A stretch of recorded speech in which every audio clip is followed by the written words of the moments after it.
Butas na ang harang! Mga kasama, magsipaghanda kayo!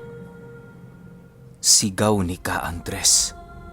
Kasabay ng pagwika nito ay siya namang pagtakbuhan ng iilang mga albularyo upang pigilan ang nilalang. Ang mga naunang engkantong pumigil sa kapre ay tuluyan ng nagapi sa kadahilanang hindi nila kayang salagin ang daladala nitong napakalaking sandata.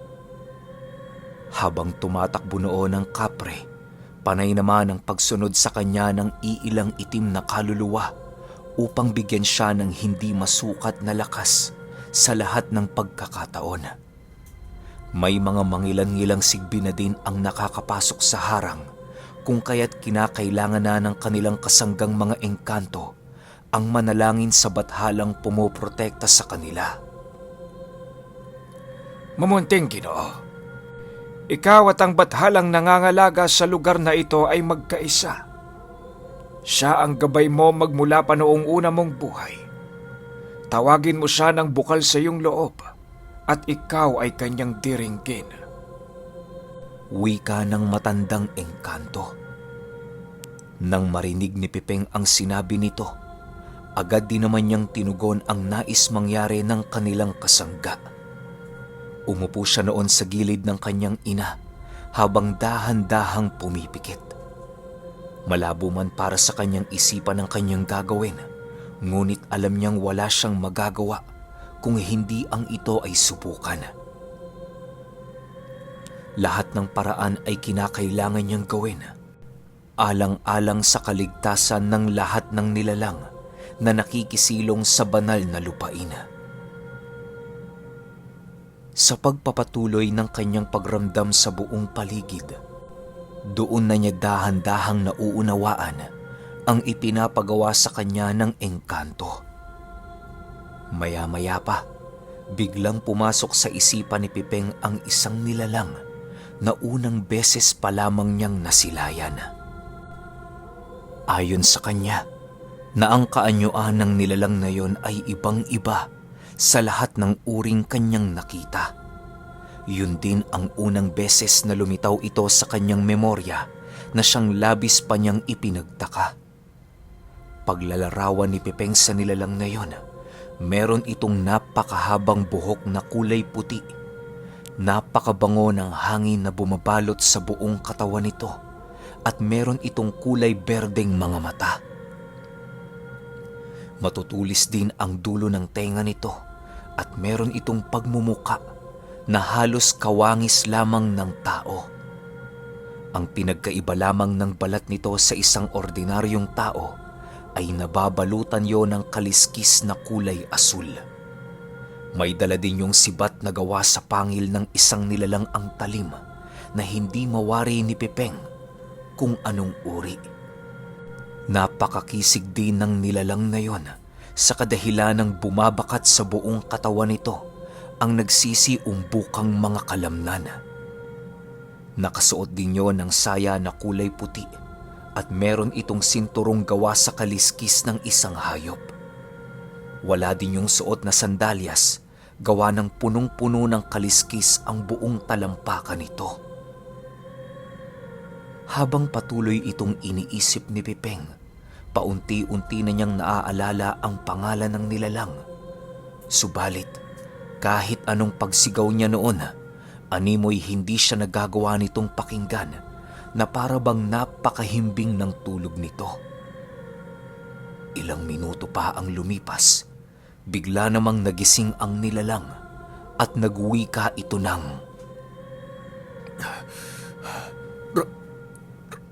Bra!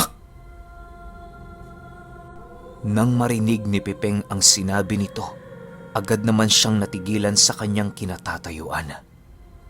Maya-maya pa, biglang lumapit sa kanya ang nilalang at dahan-dahang pumaloob sa kanyang katawan. Hindi na nagawang matanong ni Pipeng ang pangalan nito dahil sa bilis ng mga pangyayari. Pagmulat na pagmulat ng kanyang mga mata, bigla naman itong nagliwanag, pagsilay ng kanyang ama. Nang tuluyan na siyang makatayo sa kanyang pagkakaupo, Agad naman siyang nag-usal ng pangkalahatang pamako upang lipulin ang lahat ng kanilang kalaban. Nay, Tay, bigyan niyo ako ng 2 minuto. Tatapusin ko na ang digmaang ito. Wika ni Pipeng. Kasabay ng kanyang pagwika ay siya namang pagsiyukuan ng mga nilalang na kumalat sa buong paligid. Lahat ng mga itim na kaluluwa ay biglang nalusaw ng tuluyang lumitaw sa kanilang harapan. Ang bathalang nangangalaga ng kagubatan. Ang iilang kaluluwa na nagtangkang tumakas sa kanilang kinaroroonan ay mabilisan din namang tinupok ng apoy na humabol sa kanilang pagtakas. Ang mga kapre namang pumaroon at nagwawala, biglang nagsidapa na parabang merong tangan-tangang napakabigat na mga bato sa kanilang likuran. Ang mga sigbin ay kinalaban ng kapwa nila at ang mga aswang naman ay tuluyan ng nasiraan ng bait. Habang gano'n na ang pangyayari, patuloy namang nag-uusal si Pipeng hanggang sa dumating ang puntong tuluyan ng namatay ang lahat ng nilalang na naroon. Matapos ang mga pangyayari, biglang tumahimik ang buong paligid na siyang labis namang ikinagalak ng lahat ng kasama ni Pipeng. Huwag kayong magbunyi. Hindi pa ito ang tagumpay na ating inaasam. Nagawa ko lamang ang bagay na ito dahil ito ang banal na lugar ng bathalang gabay ko. Ngayon, lahat ng mga panauhing tagasunod ni Ka Andres, kinakailangang sumama sa amin pabalik sa nayon. Doon natin paghahandaan ang muling paglusob ng kadiliman ng buong tapang at katatagan. Humanda kayo dahil sa pagsapit ng umaga, maglalakbay na tayo. Wika ni Pipeng. Narinig ninyo ang sinabi ng ating pinuno, kaya magsipaghanda na kayo. Sagot naman ni Ka Andres. Mumunting Ginoo, bago mo tuluyang lisanin ang aming tribo, dalhin mo ang batong ito. Ito ang mutya ng itlog ng reyna ng mga langgam na minsang naging kasanggamo sa nakaraan mong buhay. Naway gamitin mo ito ng may karunungan at hindi basta-basta lamang. Mag-iingat kayo, mumunting Ginoo, sa lahi ng iyong makakalaban. Batid kung meron silang pangkat ng tiray na inihanda sa iyong pagbalik. Dagdag naman ng matandang engkanto. Kasabay ng pagwika nito ay siya namang pagkuha ni Pipeng ng mutyang ibinibigay sa kanya. Matapos niya itong makuha, agad din naman siyang bumalik sa kinaroroonan ng kanyang mga magulang. Napansin niyang abalang-abala ang mga ito sa pagtulong sa kanilang mga kasama, kung kaya't ninais na din niyang magligpit sa lahat ng kagamitang kanilang kinakailangan. Tumulong din noon si Pipeng sa pagsusunog ng mga kubo upang alisin ang lahat ng kanilang bakas sa lugar na yon. Ilang minuto pa ang lumipas, masaya namang nagpaalam sila Magno sa mga engkantong nakatira sa lugar. Nais man nilang manatili sa lugar na yon, hindi na ito maaari, gawa ng nakuha na nila ang kanilang pakay. Pagsapit na pagsapit ng bukang liwayway, animoy isang hukbo ng rebelde ang pangkat nila Pipeng. Daladala ng mga ito ang lahat ng kagamitan nilang pandigma at ang mga mutsyang nilimos nila mismo sa mga engkanto. Sa pagbalik nila sa nayon ni Ka Andres, bumungad sa kanila ang isang ordinaryong nayon na pinamumuhayan ng mga payak na pamilya.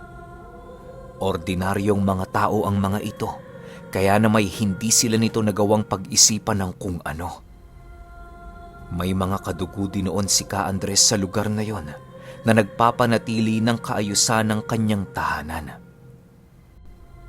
Sa pagdating nila sa lugar, napansin na nila ang matinding pagbabago. Marami na ang mga taong hindi nila kakilala o kahit man lang kadugo. May mga daanan na dinoong ginawa ng mga ito na siyang nagkukonekta sa iilang bayan ng Jimalalud. Napansin din noon nila Ka Andres ang dahan-dahang pag-usbong ng bagong uri ng transportasyon.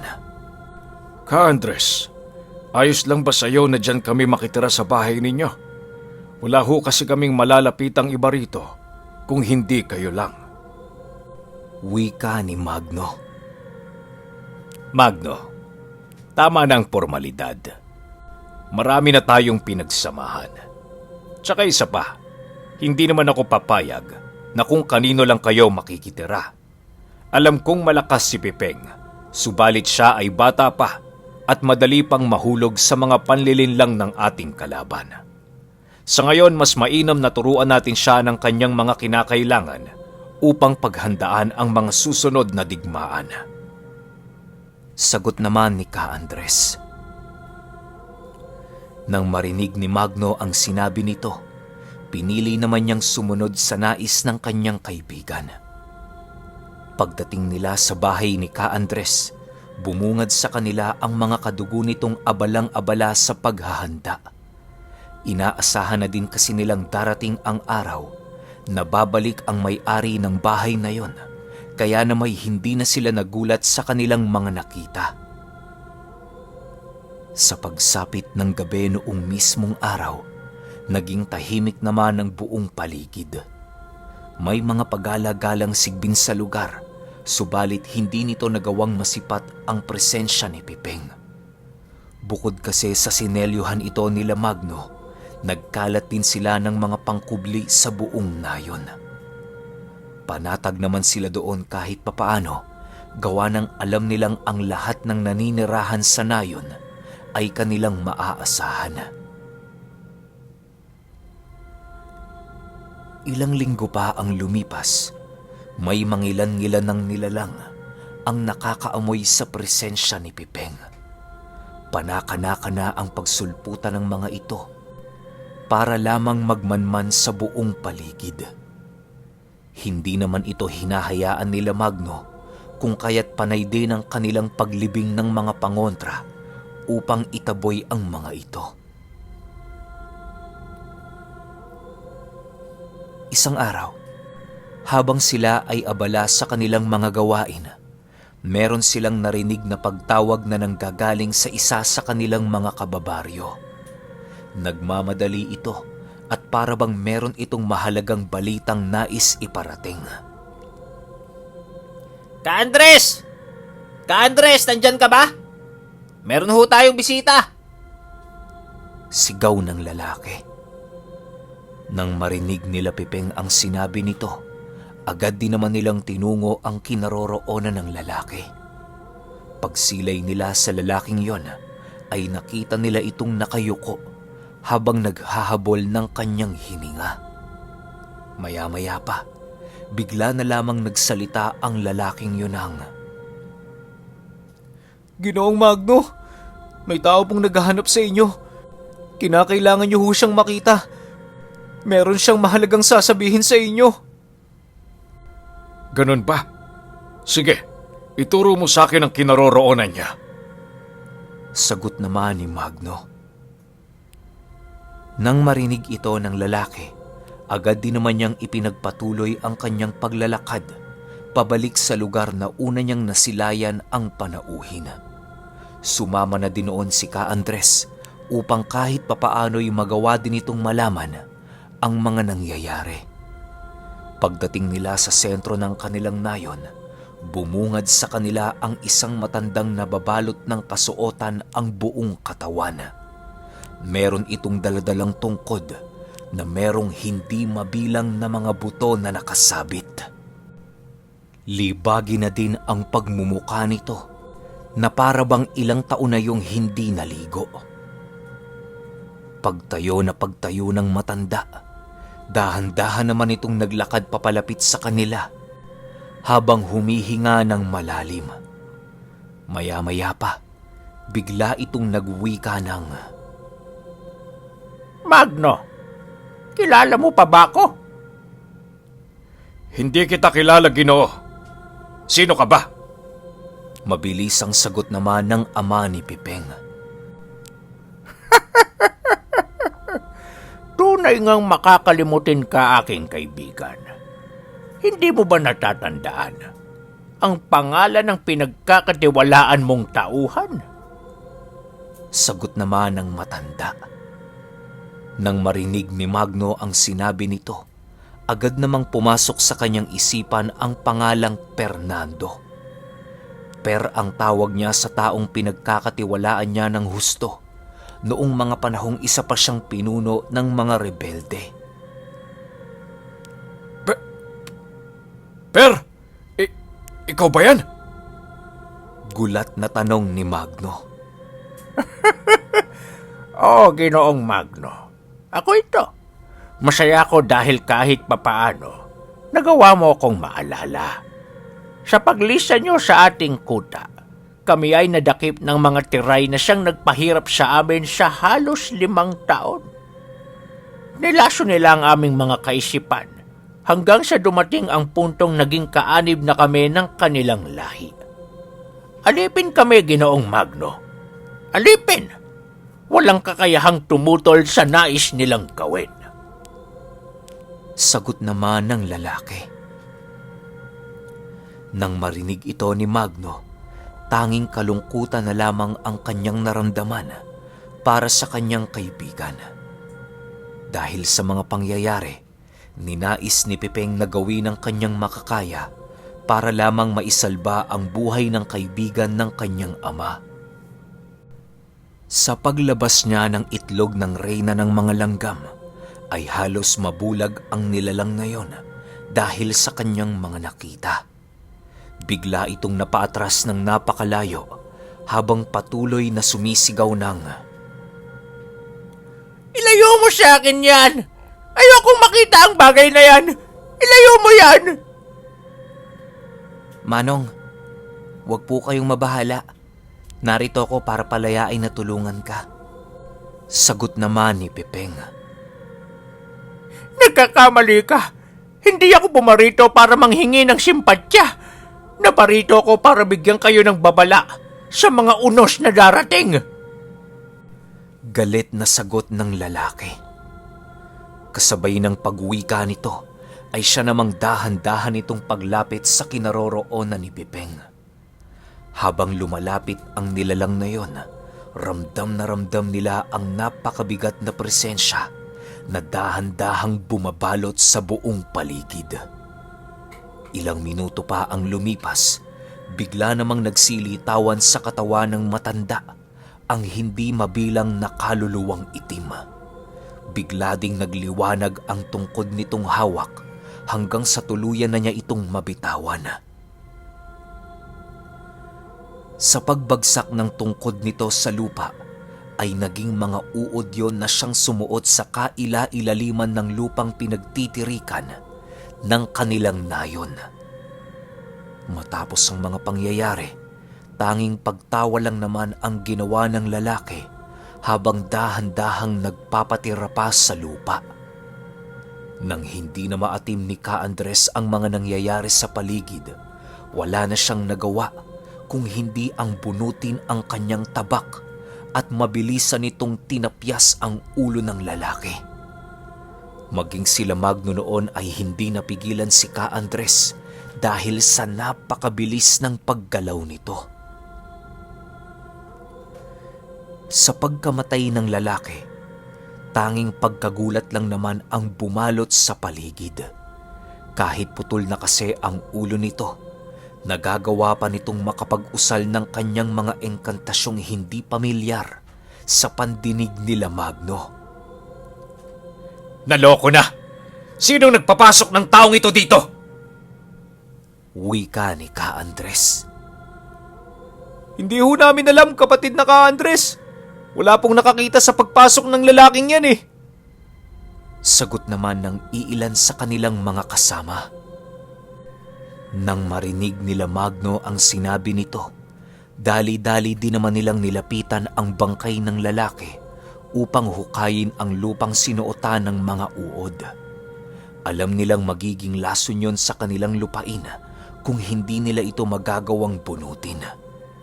Ngunit kahit ilang metro na ang lalim ng kanilang ginagawang paghuhukay, wala ni isang bakas silang nakita na maaaring kinaroroonan ng mga uod.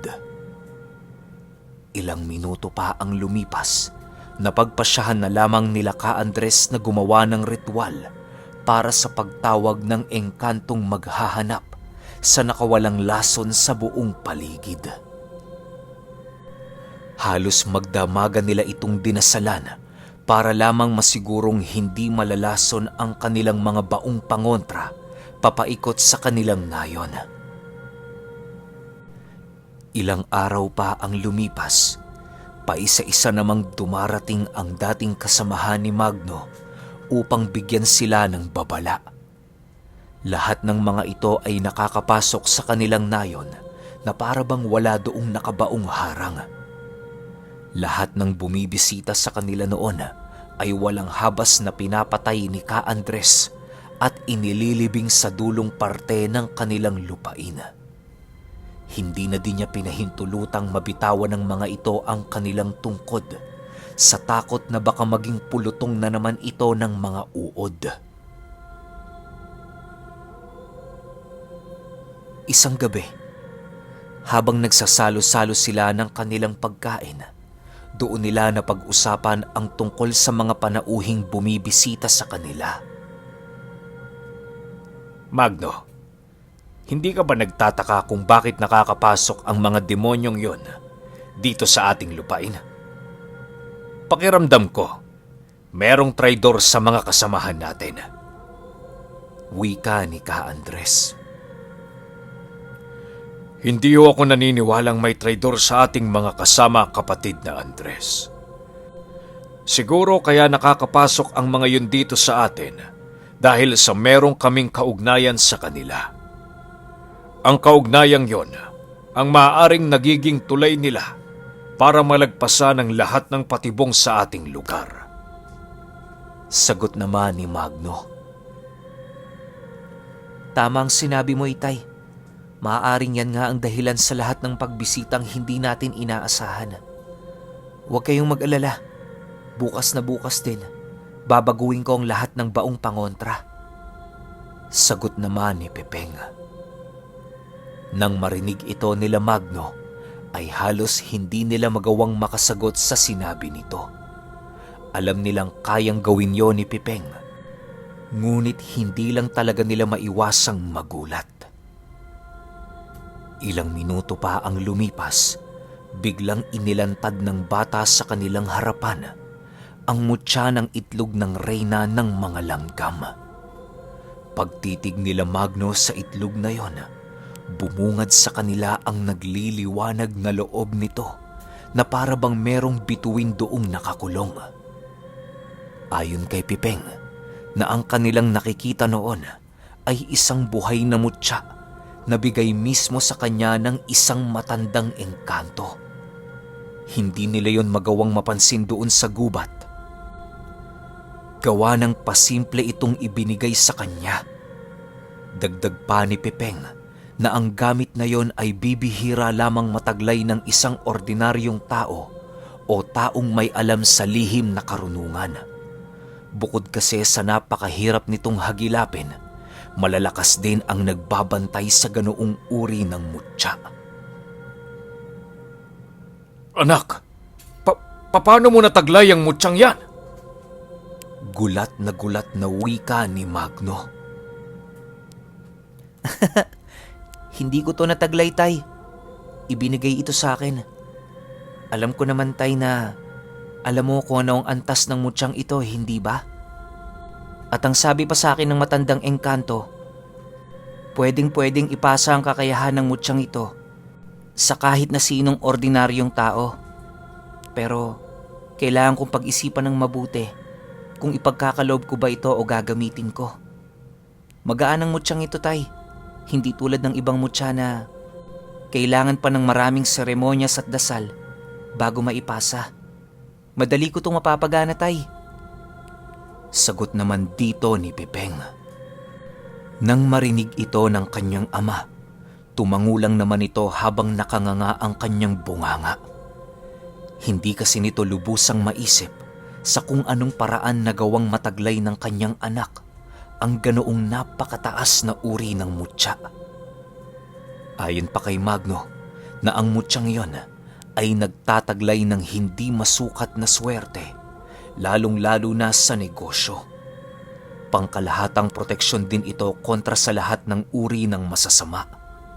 May angking kabaldi ng gamit na yon na pangunahing sandata ng mga taong merong matataas na posisyon, lalong-lalo na sa politika o relihiyon. Dagdag pa ng kanyang ama na sa buong buhay niya, hindi niya magawang maisip na makakakita siya ng ganoong uri ng mutya. Kung ikukumpara nga ang mutyang hawak ni Pipeng sa mutya ng luyang kanyang tangan-tangan, halos langit at lupa ang pagitan nito.